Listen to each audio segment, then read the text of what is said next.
John 8. John 8. I love this story. One of my favorite stories in all of the Gospels. John 8. And it's a story about protection and mercy from Jesus. So John 8, 1-6. Jesus went to the Mount of Olives. At dawn, he appeared again in the temple courts, where all the people, notice that, there's a crowd, all the people gathered around him, and he sat down to teach them. So Jesus has all the attention on him. Sunday service is going, there's a lot of people coming. The teachers of the law and the Pharisees brought in a woman caught in adultery, and they made her stand before the group. Now, just a few things from these verses here. Obviously, we know the teachers of the law and the Pharisees, they're jealous of the success Jesus has. Because they're jealous, they want to find a way to trap Jesus, use his words against him somehow in the future. And so they bring a woman caught in adultery, which is punishable by death. Doesn't need to be, that was the law, that you could stone this person. Stoning, you bury them halfway in the ground, you chuck rocks at them until, that was the punishment. Notice that the man is not here, by the way. It's only the woman that's here. The man, who knows where the man is, who knows, they don't even care. They're not looking for justice. They want to trap Jesus. They made the woman stand before the group, this poor lady, and they said to Jesus, "Teacher, this woman who was caught in the act of adultery. In the law, Moses commanded us to stone such women. Now what do you say?" They were using this question as a trap in order to have a basis of accusing him. So they come up and they say, "Jesus, you've read the book of Exodus. You've read the book of Leviticus. You've read the book of Deuteronomy. You know the law. You know that this is a death penalty crime. So what do you do, Jesus? Do you disobey the law? Or do you kill this woman?" They're trying to trap Jesus here. But you can't outsmart Jesus. So what does he do? With all the pressure mounting and all the people, he decides to sit down on the ground. So Jesus bent down and started to write on the ground with his finger.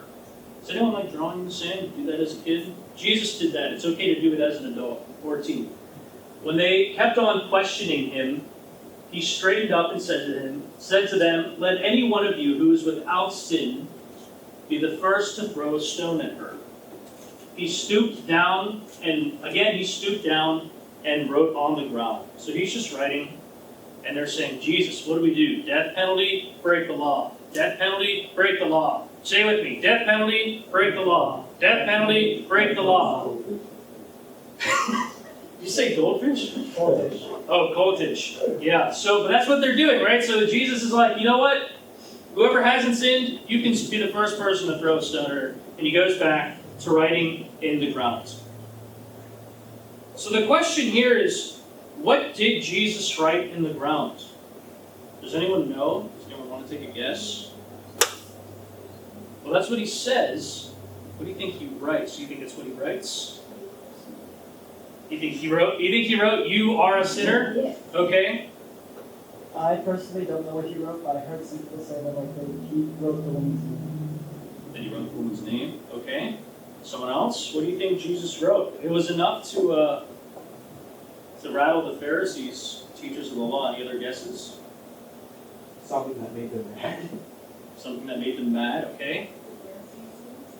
The Pharisee sins. Interesting. Okay. These are all good answers, and I think they all might be right here for the most part.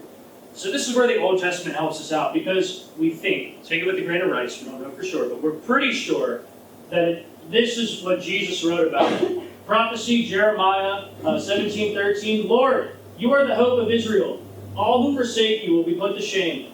Those who turn away from you will be written in the" what? Yes. The dust, because they have forsaken the Lord, the spring of living water, which living water, that happened in the chapter right before this.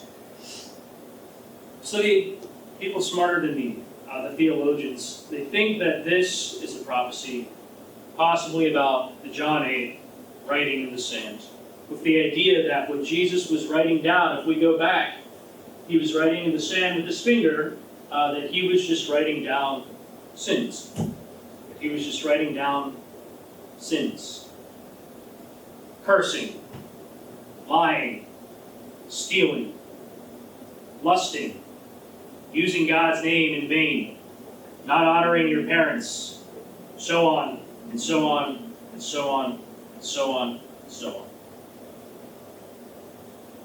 At this, those who heard began to go away one at a time, the older ones first, until only Jesus was left, with the woman still standing there. So you can imagine the older guys who have been around for a long time. They know something about grace, God's grace. They know something about the wrongs they've done in life. They start to see Jesus. Okay, he's writing anger. Yeah, I've gotten angry. Okay, Jesus is writing down lying. Yeah, I've definitely lied before. All right, Jesus, point taken. We'll leave this woman be. Younger guys are staying around. Okay, well, I haven't done those things, but using God's name in vain. Yeah, I did that talking to my friends. All right, I'll get out of here too. People even younger than that. Okay, we haven't done those things, Jesus. But he just wrote down something else. Okay.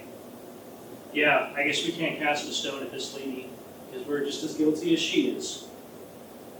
Until Jesus was the only person left, with the woman still standing there.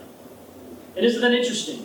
Like, the only person who has the authority to condemn us is Jesus. Because Jesus is the only person who has lived a sinless life.